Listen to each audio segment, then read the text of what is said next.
Salut mes Nakamas, c'est le Doc, j'espère que vous allez bien, bienvenue pour cette vidéo qui était pas du tout prévue. Je voulais faire que des petits tweets, des petites infos sur Facebook, mais non, Ishiroda, comme chaque année, il nous donne plein d'informations, donc il faut qu'on en parle en vidéo. Pour ceux qui ne sont pas au courant, ce week-end, il y a eu la Jump Festa. La Jump Festa, c'est une sorte d'énorme convention faite par la Jump, où il parle de toutes les licences, de tout ce qui se passe au niveau merchandising, annonce au niveau vidéo, plein de trucs justement comme ça, et chaque année, Ishiroda laisse un petit message qui est lu, et souvent, il y a plein de teasers, il y a plein d'informations sur l'année suivante. Des fois, il s'est avéré que c'est exact, des fois il s'est avéré que c'est complètement faux. D'ailleurs, il faut que je vous fasse une petite vidéo sur justement les différentes annonces des Jump Festa qu'il y a eu les années précédentes et ce qu'il en a un petit peu découlé durant l'année. Ce qui se passe, c'est que normalement je ne devais pas faire de vidéo, normalement je devais faire seulement que des petits tweets ou des petits posts Facebook, mais il y a trop d'annonces et le mieux c'est vraiment qu'on se parle un tout petit peu en vidéo, donc on va pas perdre de temps, c'est parti, 3, 2, 1, let's go. Donc, alors, la base aussi, ce qui est vraiment très important, c'est que le message bien sûr a été écrit en japonais, il a été traduit. Moi, ce que j'ai pris comme version traduite, c'est celle qui a été faite par la librairie d'Ohara. Ce mec est vraiment excellent au niveau des news et au niveau des traductions, il est vraiment top. Et à partir de là, moi j'ai fait une traduction par moi-même et je pense normalement avoir saisi la globalité vraiment du message. Donc ça commence comme ça: à tous ceux qui assistent à la Jump Festa ainsi qu'à tous les autres à l'écoute, bonjour. C'est la célèbre idole Eiichiro Uta. Alors là, entre guillemets, c'est marqué blague, et ça, c'est vraiment excellent, parce que déjà, on revient sur la première chose, c'est le film One Piece avec l'idole qui était Uta. Donc là, il a fait un petit jeu de mots qui est vraiment sympa, et encore une fois, je l'ai dit dans la vidéo, mais les idoles au Japon, c'est hyper, est-ce que je vous l'ai dit, c'est hyper important. Cette année, la saga Wano Kuni s'est finalement terminée et alors que le manga était très chargé. Alors que le manga, c'est vraiment tout ce qui est vraiment le manga, mais tout ce qui est aussi autour du manga. Justement, le film Red est devenu un succès énorme au box-office et oui, au Japon, ça a énormément cartonné. Donc ça a été époustouflant. Tous les membres du personnel de One Piece ont applaudi de joie. Donc encore là, il y a une petite référence applaudi de joie par rapport au concert, etc.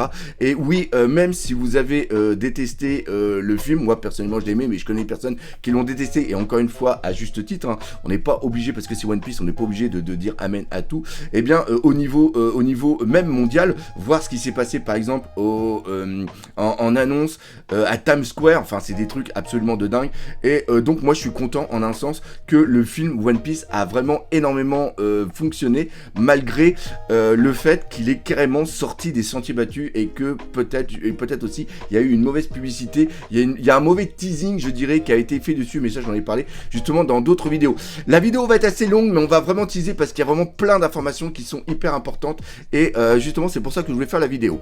La tournée télévision rouge et blanc d'Uta. Pourquoi rouge et blanc? Parce que justement Uta allait en rouge et en blanc. d'Uta-chan sera diffusée dans les prochains jours normalement, et donc j'espère que vous pourrez en profiter. Ça serait sympa qu'on ait aussi la petite traduction, j'ai hâte de voir ça.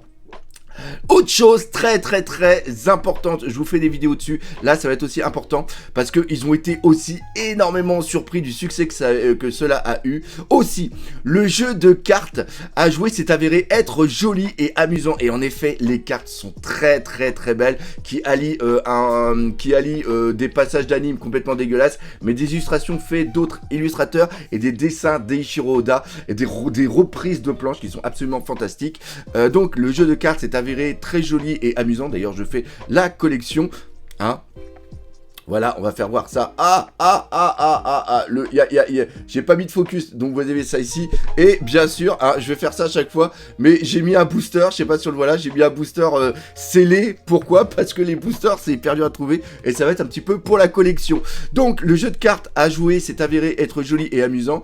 Juste avant cela, j'ai demandé à mes rédacteurs, donnez-moi les cartes rares, mais ils m'ont dit, nous-mêmes, c'est le désir qu'on a, c'est un désir qui peut nous être accordé, nous n'avons plus accès aux cartes. Et là, Ishiroda, mais qu'est-ce qui se passe? Et en vérité, ce qui se passe, c'est qu'au Japon, il y a eu un sold out très rapide sur les cartes. Le jeu est sorti en version... Alors, il n'y aura pas de version française, pareil, j'ai fait une vidéo tuto Normalement, je vais mettre un petit truc juste ici et des liens dans la description en fin de vidéo où j'explique un petit peu tout ce qui se passe. Je fais des tutos pour la collection et tout ça. Et en vérité, le jeu de cartes, ils ont été hyper surpris parce que déjà, le jeu, il est super fun à jouer. J'ai fait quelques tournois et il est pas si facile que ça. Il y a des mécaniques qui commencent à se mettre en place. Il est très très beau. Il y a plein de cartes alternatives justement pour la collection qui sont assez dures à trouver. J'essaie justement de faire le full set master. On y arrive bientôt, on en parlera, on vous fera voir ça en vidéo. Et en gros, c'est qu'au Japon, ça s'est super bien vendu. En Europe et aux États-Unis, ils en ont pas eu assez. Ça a été une véritable razzia. Et voilà, la cote des cotes de certaines cartes sont en train d'exploser. Donc c'est vraiment quelque chose qui est génial parce que c'est un jeu de cartes, c'est vraiment ce qui nous manquait depuis pas mal de temps. Au niveau des animes, il y a vraiment que Dragon Ball qui a vraiment marché sur le long terme, Pokémon bien sûr, après c'est tout ce qui est Magic, Yu-Gi-Oh et tous les trucs comme ça, mais là je sens qu'au niveau de One Piece il y a quelque chose, donc ça moi qui suis un collectionneur fini, je vous conseille franchement d'y aller, et encore une fois, si vous avez des questions sur les jeux de cartes, n'hésitez pas à aller voir mes vidéos, et je fais aussi des unboxings, donc voilà, donc ça c'est par rapport aux jeux de cartes. Après il dit, cette longue histoire dure depuis plus de 25 ans et récemment, j'ai remarqué que de plus en plus de jeunes lecteurs se mettent dedans et ça me rend heureux. Et ça, en un sens, c'est vraiment une très très bonne chose. Pourquoi ? Parce que avec Flippies, avec justement Maxime de l'archipel Otageek, on a fait une vidéo de comment débuter One Piece. Pour ceux justement qui vont se lancer, parce qu'il y a plus de 1000 chapitres, on est à plus de 1060 chapitres, plus de 1000 épisodes, plus de 100 tomes, et les gens se disent putain mais ça doit être hyper dur, donc on donne des conseils justement pour pouvoir les lire légalement et gratuitement, comment vraiment se lancer, les épisodes spéciaux que vous pouvez regarder qui vous donnent vraiment un aperçu global pour qu'il y ait une sorte d'entrée à la matière, la manière de le regarder à la télé, enfin tout plein de choses comme ça, et ça peut être vraiment très très bien parce que pour vous qui lisez One Piece depuis pas mal de temps, si vous regardez cette vidéo, normalement c'est le cas, si vous voulez donner envie à des personnes, expliquer un petit peu, trouver aussi les arguments contre ceux justement qui crachent aussi sur One Piece, c'est ce qu'on a fait en disant que ouais la commu elle est complètement débile, One Piece c'est de la merde, One Piece c'est mal dessiné, il y a que les gogoles qui regardent, ceux qui n'ont pas, qui aiment les mangas de merde, bah oui, forcément ils aiment One Piece, enfin bref, on parle vraiment de tout ça là-dedans, donc je vous conseille cette vidéo encore une fois, elle sera dans la description de celle-ci, ça c'est vraiment très bien, et en un sens c'est ce qu'on ressent aussi quand on va en convention et quand j'en parle justement avec mes amis, vu que One Piece, ça fait un petit peu comme Star Wars, vu que One Piece a vraiment 25 ans, moi, c'est ce que j'ai fait, hein. Moi, j'ai 47 ans, le mini-doc, il a 8 ans, il va avoir 9 ans cette année. Et bien, durant le Covid, je lui ai fait regarder justement tout One Piece, mais je lui ai fait aussi regarder tout Dragon Ball, je lui ai fait regarder tout Naruto. Je ne suis pas que sectaire au niveau de One Piece. Et c'est un truc que je remarque, même quand ils en parlent à l'école, c'est quelque chose qui est intergénérationnel. C'est-à-dire que il y en a peut-être certains qui regardent les vidéos là, c'est leur papa qui leur a fait connaître les animes avec Goldorak, avec Albator, avec Cobra, avec le Club Dorothée, les Chevaliers Zodiac et aussi Dragon Ball, et bien maintenant ces gens-là ont des enfants et font, tu vois, c'est ce qui m'est un petit peu arrivé.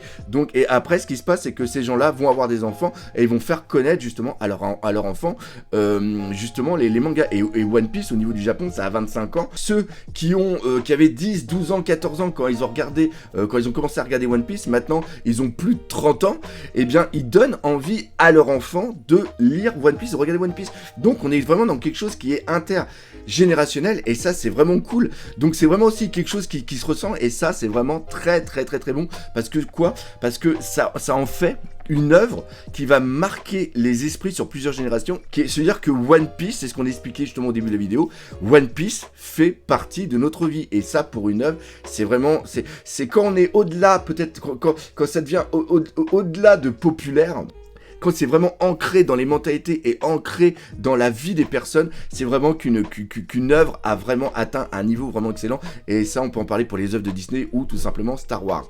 Donc voilà, donc cette histoire dure depuis plus de 25 ans et récemment, j'ai remarqué que de plus en plus de jeunes lecteurs se mettent dedans, ce qui me rend heureux. Je sais que j'ai été dire que l'arc final ceci et l'arc final cela. Donc ça, il reprend par rapport aux interviews où ils ont dit que l'arc final, il allait se passer ça et peut-être passer ça et ça. Donc il avoue, oui, c'est vrai que j'ai dit ça, mais alors ça c'est beau, ça c'est vraiment très très beau parce que Ishiroda il avait dit il y a quelque temps, oui, One Piece normalement se termine dans 5 ans, et moi j'avais dit non, c'est impossible que l'histoire de One Piece se termine dans 5 ans, il y a encore trop d'annonces à faire, et même si on sent qu'il y a une accélération dans la narration, là Eiichiro Oda le dit, mais il ne va pas se terminer aussi vite que je le dis. Donc je recommande de ne pas stresser et de juste le lire confortablement et tranquillement. Et c'est ce que je vous dis, lisez One Piece sans trop vous hyper de la suite, laissez-vous emmener par cette œuvre et franchement vous allez la savourer encore mieux et c'est ce que je fais. L'année prochaine, c'est-à-dire en 2023, le jeu qui a été développé pendant 6 ans, One Piece Odyssey sortira enfin.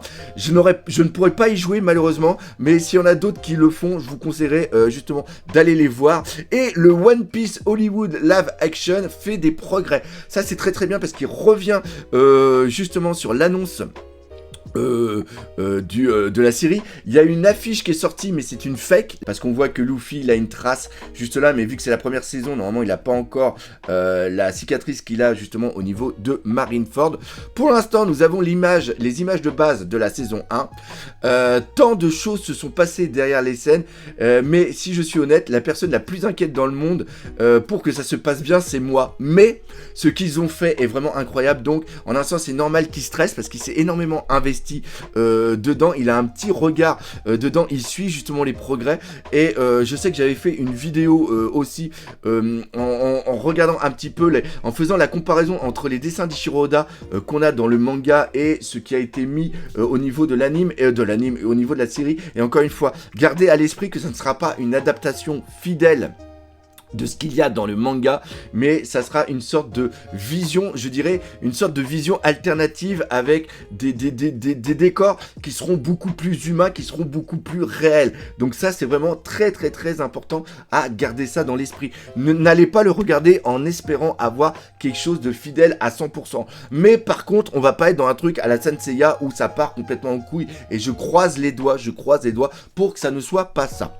Enfin, pour le futur de One Piece, attention. Alors ça là on est dans la partie teaser.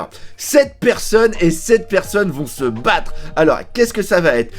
Est-ce que... Alors c'est ce type d'histoire que vous pouvez... C'est ce type d'histoire à laquelle vous pouvez vous attendre. Alors c'est aussi quelque chose... Alors dans la traduction moi j'ai pris comme ça, mais c'est aussi un truc qui va peut-être aussi nous étonner. Donc ça ne va pas être Shanks et Barbe Noire. C'est parce que ça je le vois beaucoup, j'ai vu beaucoup tourner ce matin. Ça ne va pas être ça, pourquoi? Parce que ça c'est quelque chose qu'on attend depuis très très longtemps. Je pense que ça va plutôt être autre chose. Je pense que ça va être beaucoup une guerre interne au niveau de la marine. Je pense que là on va avoir une scission au niveau de la marine, une scission au niveau du gouvernement mondial, et c'est ce que je vous parle depuis très très longtemps. C'est-à-dire que la marine va se séparer et il y a une partie de la marine par rapport à leur vision du monde qui vont s'allier malheureusement aux pirates pour destituer la personne qui est vraiment tout en haut, la personne qui justement Insama dirige le gouvernement mondial. Et je pense que ça peut vraiment nous étonner. Je pense que ça va être ça la chose. Et justement il dit si je devais donner un titre, je l'appellerais chacun pour soi pour la bataille royale, c'est-à-dire vraiment ces clans qui vont se jouer, où il va y avoir un bordel absolument monstre, parce qu'il y a aussi les révolutionnaires qui vont arriver. Enfin il y a des trucs absolument de dingue qui vont arriver. Donc ça c'est vraiment quelque chose qui est bien. Et après le petit troll d'Eiichiro Oda, c'est j'espère que personne ne mourra. Alors est-ce que c'est le troll dans le fait que non mais on sait que personne meurt, on l'a vu justement avec Wano Kuni, mais est-ce que c'est là où justement Eiichiro Oda veut nous montrer qu'il va peut-être faire mourir quelqu'un?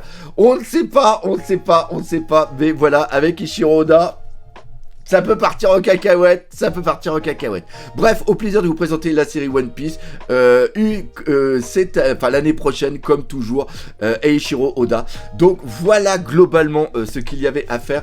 Cette vidéo était quand même un petit peu rapide, je vous prie de m'excuser parce que j'ai énormément de taf à côté, il y a quelque chose qu'on prépare et je dois énormément bosser dessus. Encore une fois, j'espère que cette vidéo vous a fait plaisir. J'ai préféré faire la vidéo plutôt que de faire des petits posts ou des petits tweets. Encore une fois, si vous avez apprécié, n'hésitez pas à partager par les autour de vous, laissez des commentaires, mais surtout, on n'oublie pas le principal, One Piece, c'est la vie, et on se donne rendez-vous en 2023. Allez, salut mes nakamas!